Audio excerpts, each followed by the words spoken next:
हम संकल्प लेते हैं कि एकादशी के व्रत को पूरी निष्ठा के साथ संपन्न करेंगे।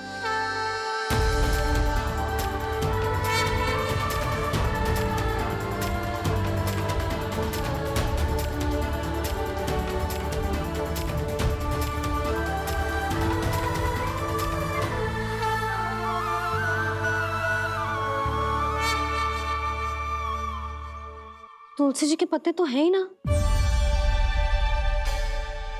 श्री नारायण को तुलसी जी के पत्ते के बिना भोग ना चढ़तो है। जानकी, तुलसी के पत्ते कहाँ हैं? भाभी, मैं तो कब से यही पूछना चाह रही थी कि तुलसी के पत्ते लाऊं क्या, पर आप तो व्यस्त थी ना। तुझे कितनी बार समझाओ है ना, यदि तेरे कछु करने से किसी और की कोई हानि ना हो रही हो या किसी के अच्छे कार्य में सहायता हो रही हो तो मुझसे आज्ञा लेने की आवश्यकता ना है। समझ गई भाभी, आगे से जाना उनको। ले अभी लेकर आती हूँ।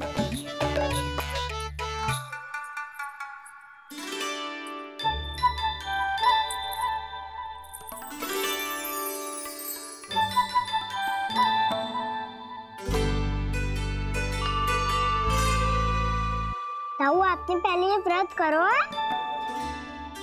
आपको इसका महत्व पता है? भाभी चल। जानकी, तुमने ये व्रत करो है? फिर तुमको इसका महत्व पता है? सुमति जी, आपको पता है इसका महत्व? कान्हा, क्यों तंग कर रहा है सबको? मैया, सबने करो ये व्रत, मुझे भी करना है।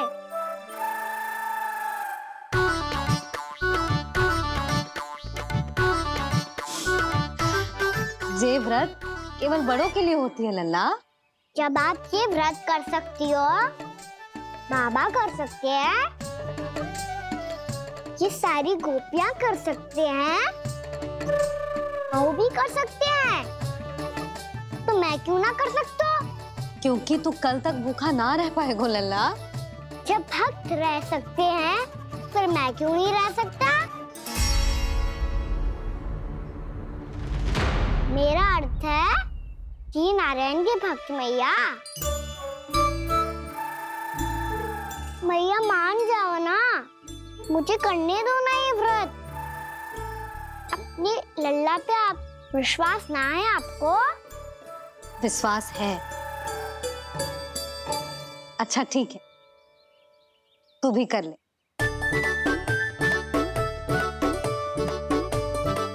पर मैया, व्रत की कथा तो सुनाओ। मैं तो अबध हूँ ना, मुझे कैसा पता चलेगा कि ये व्रत करते क्यों हैं?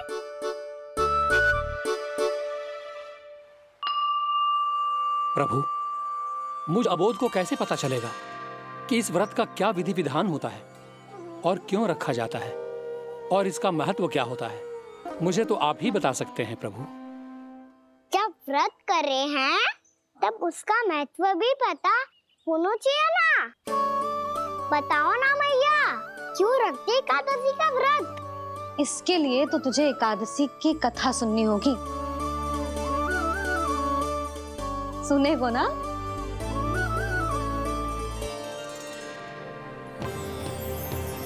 वसुदेव सुतं देवं कंसचाणूरमर्दनम् श्रीहरि, यशोदा परमानंदम् कृष्णं वन्दे जगद्गुरुम्। वाह प्रभु, अपने भक्तों को एकादशी व्रत का महत्व समझाने का अच्छा उपाय खोज निकाला है आपने।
अब सब जन एकादशी के व्रत की कथा ध्यान से सुनना, तभी जे व्रत पूरा माना जाएगो।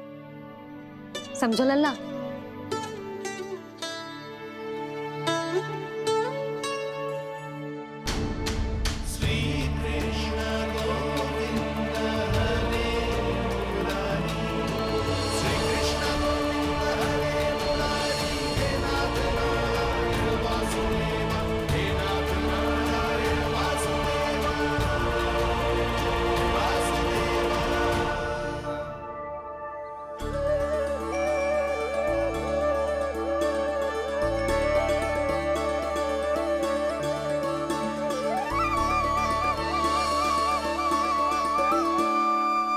सतयुग में चंद्रावती नाम के नगर में मूरा नाम का एक असुर राज्य करता था। ओम ब्रह्मदेवाय नमः। ओम ब्रह्मदेवाय नमः। ओम ब्रह्मदेवाय नमः। ओम ब्रह्मदेवाय नमः।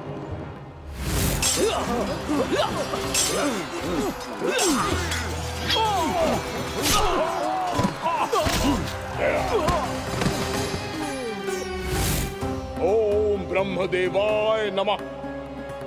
ओम ब्रह्मदेवाय नमः। जब उसने देवताओं के हाथों असुरों की पराजय देखी, तब वो वरदान पाने के उद्देश्य से ब्रह्मा जी की तपस्या करने चला गया।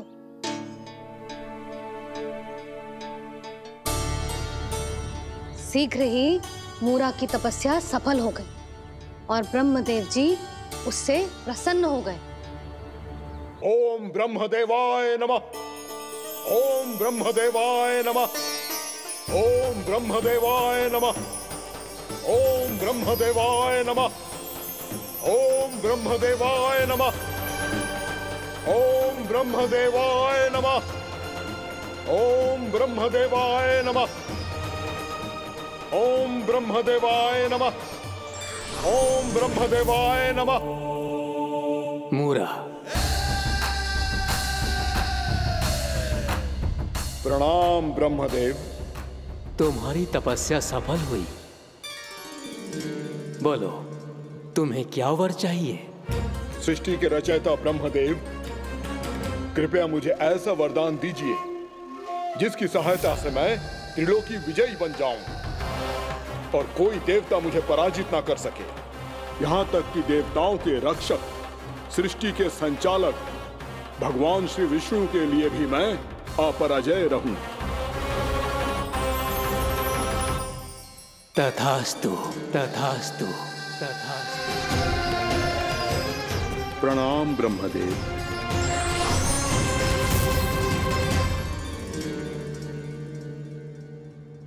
ऐसा वरदान पाकर मूरा बहुत अभिमानी होगा। यक्षों, किन्नरों, यहाँ तक कि देवताओं को भी युद्ध के लिए ललकारने लगा, पर किसी ने भी उसकी ललकार को स्वीकार ना करो,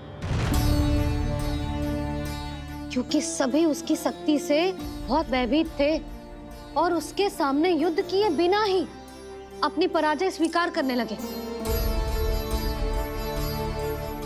और फिर दंभ में आके उसने स्वर्ग लोक पर भी आक्रमण कर दिया और देवराज इंद्र तक को चुनौती दे डाली।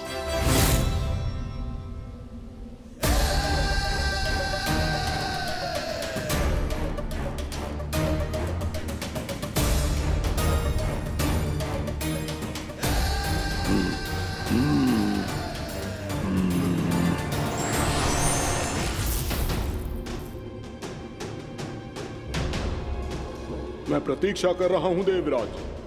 क्या उत्तर है तुम्हारा? मुझसे युद्ध करोगे या फिर बिना लड़े ही पराजय स्वीकार कर मेरे अधीन हो जाओगे और सौंप दोगे मुझे अपना ये स्वर्ग लोक? सारी शक्ति तुम्हारे मुख में है या कुछ बाहुबल भी है तुम्हारे पास? मैं तुम्हारी चुनौती स्वीकार करता हूं मूरा। मैं तुम्हारी चुनौती स्वीकार करता हूं मूरा।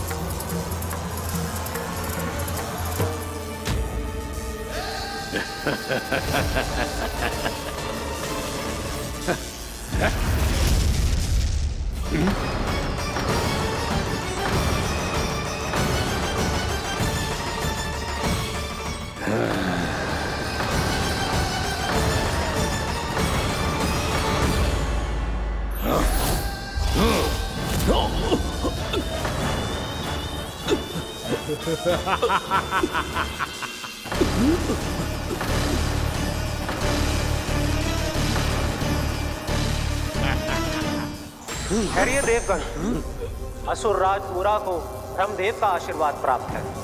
आप में से कोई भी इन्हें पराजित नहीं कर पाएगा।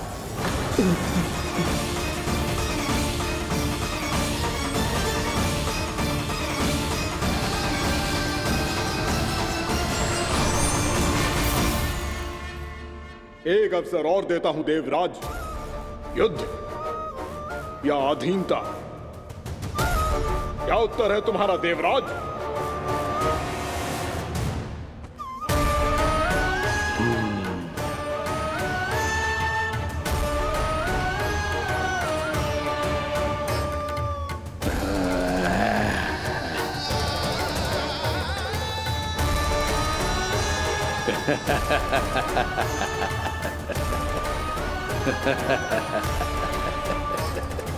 इंद्र और सभी देवताओं ने मूरा के आतंक में आके उससे भयभीत होके अपना सिंहासन छोड़ दियो। अब मूरा स्वर्ग का अधिपति बन गयो और शीघ्र ही उसने अन्य सभी असुरों को स्वर्ग में निवास करने के लिए आमंत्रित कर दियो। और इस प्रकार से वो धीरे धीरे तीनों लोकों का सम्राट बन गयो। उसे किसी ने रोका नहीं मैया। ना लल्ला, इतना साहस किसी में था ही ना। और फिर ये निश्चित करने के लिए कि भविष्य में किसी और असुर की मृत्यु ना हो, वो यमराज पे भी विजय प्राप्त करने के लिए यमलोक की ओर प्रस्थान कर दियो। वो तो अपने आप को और सभी असुरों को अमर बनाना चाहता था। पर देवता और यमराज भी उसकी ये योजना समझ गए थे।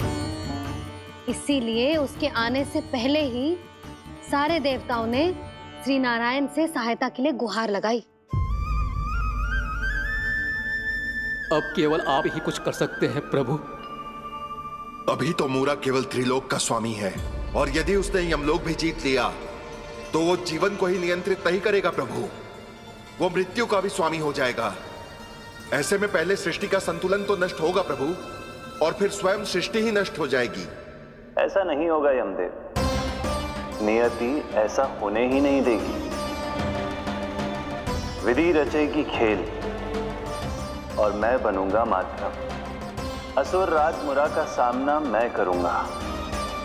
बस आप मुझे चुनौती देने के लिए उसे तैयार कर लीजिए, चाहे उसके लिए आपको साम दाम दंड भेद कोई भी उपाय क्यों ना अपनाना पड़े।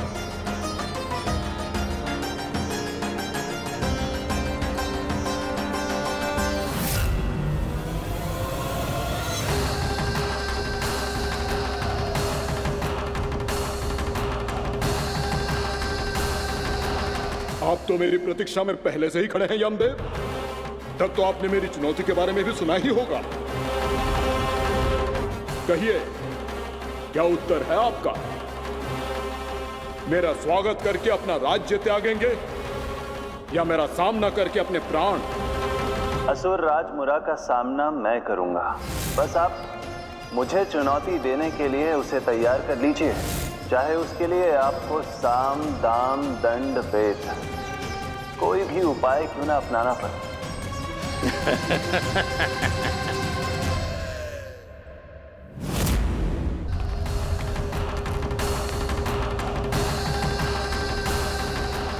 आप तो मेरी प्रतीक्षा में पहले से ही खड़े हैं यमदेव।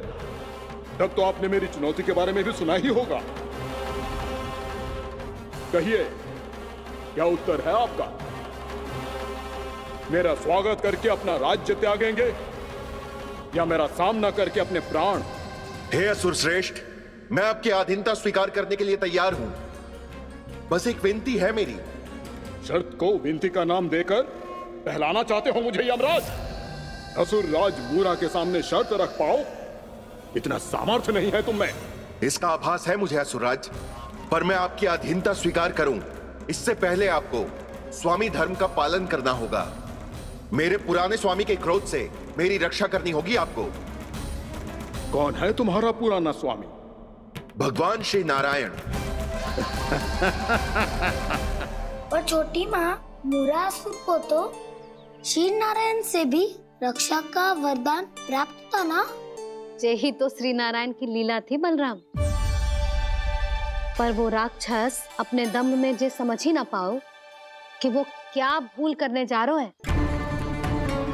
अब पहुंच गो भगवान श्री नारायण को चुनौती देने के लिए।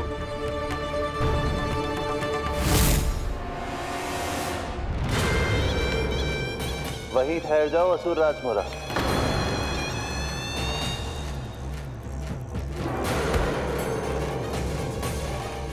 यहाँ क्यों आए? आपको पराजित करने और ये वैकुंठ जीतने, ताकि मैं यमलोक का स्वामी बन सकूं। फिर आओ, युद्ध भूमि में मेरा सामना करो।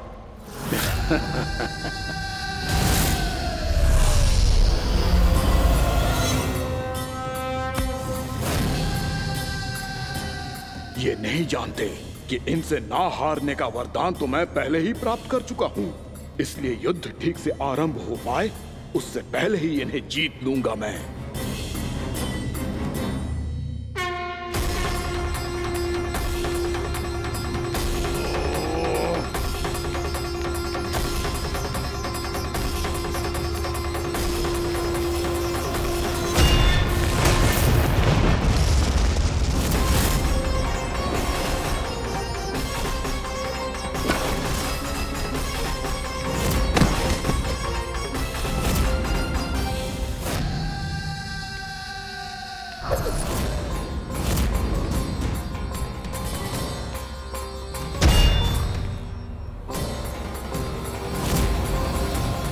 और इस प्रकार जे युद्ध वर्षों वर्षों तक चलता रहो। दोनों योद्धा पूरे ब्रह्मांड में अनेक अस्त्रों शस्त्रों के साथ युद्ध करते रहे।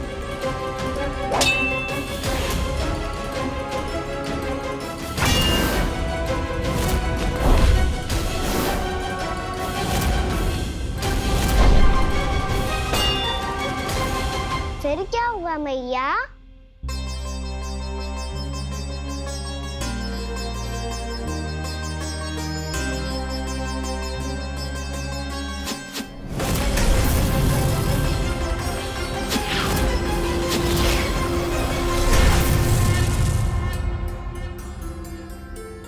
उस युद्ध को कभी समाप्त हुआ हो, पर कैसे? शीघ्र ही वो राक्षस थक गौ लल्ला।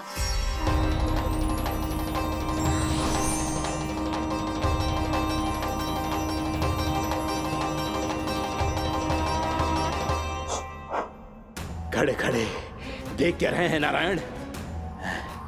आक्रमण कीजिए, वध कर दीजिए मेरा।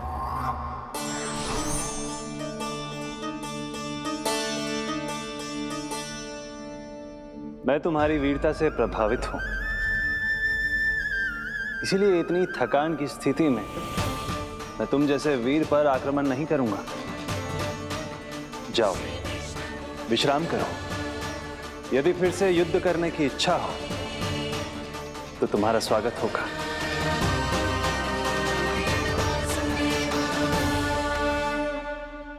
जे कह के श्री नारायण बद्रिका आश्रम चले गए और वहां हिमवत नाम की एक कंदरा में ध्यान लगा के बैठ गए। उधर वो राक्षस विश्राम करने लगो। अनेकों दिन बीत गए और अब वो राक्षस मूरा फिर से स्वस्थ होके बलवान हो गया था। उसने अपनी सारी शक्ति फिर से प्राप्त कर ली थी। श्री नारायण ने उस पर दया करी थी, पर वो फिर से श्री नारायण को छलने को तैयार होगा।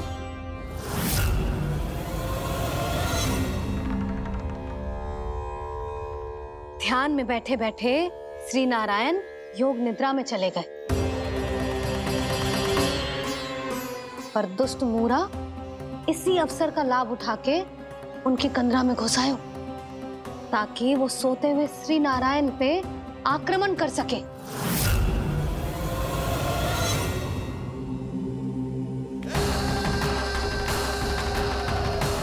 आज इस लंबे युद्ध को जीतकर अपने इस अंतिम शत्रु का भी अंत कर दूंगा मैं।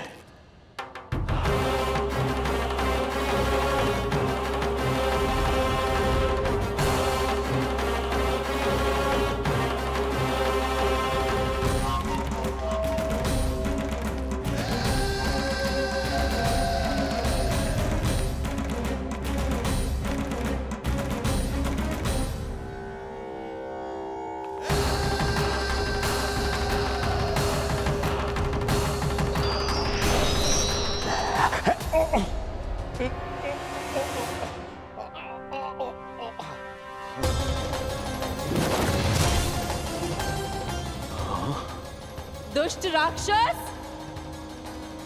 प्रभु ने तुझ पर दया की, तुझे संभलने का अवसर दिया। तू इन्हीं पर ही छल से वार करने चला है।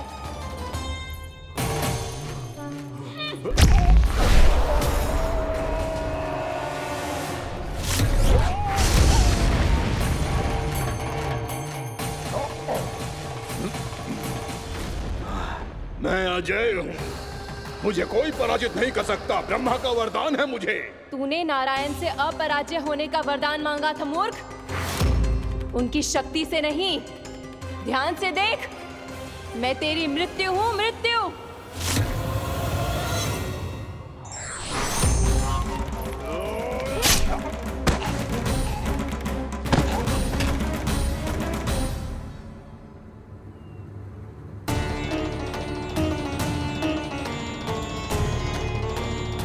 वो देवी कौन थी छोटी माँ?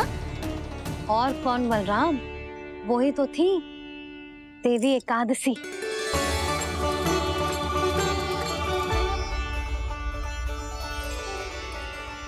मुझे क्षमा कीजिए प्रभु, आपकी आज्ञा के बिना ही युद्ध करके आपके शत्रु को मृत्यु के घाट उतार दिया। क्षमा नहीं, आपकी तो प्रशंसा होनी चाहिए देवी। असुर राज को मारकर आपने सभी देवताओं को मुक्त करवाया है। इस पापी के अहंकार से तीनों लोकों की रक्षा की है आपने। आप एकादशी की तिथि पर मेरी एकादश इंद्रियों से उत्पन्न हुई हैं। इसीलिए मेरे सभी भक्त आपको उत्पन्न एकादशी के नाम से जानेंगे। सभी तिथियों में आपका स्थान सर्वश्रेष्ठ होगा। जिस तरह आपने राक्षस के आक्रमण से मेरी रक्षा की है, उसी प्रकार एकादशी के दिन व्रत करके जो भी भक्त आपकी कथा सुनेगा, मैं स्वयं उसकी रक्षा करूंगा।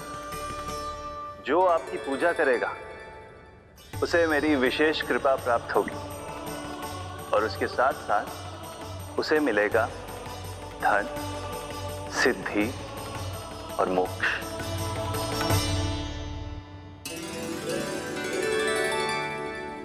इसीलिए आज के दिन व्रत रखने का बहुत अधिक महत्व होता है। बोलो एकादशी मैया की जय। बोलो श्री नारायण भगवान की जय।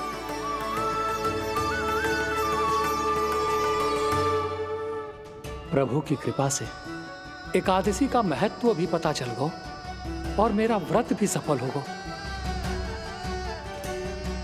अभी नहीं भूला रहा, एकादशी का व्रत पूरी तरह तभी सफल होता है जब द्वादशी के दिन उसे पूरा किया जाता है।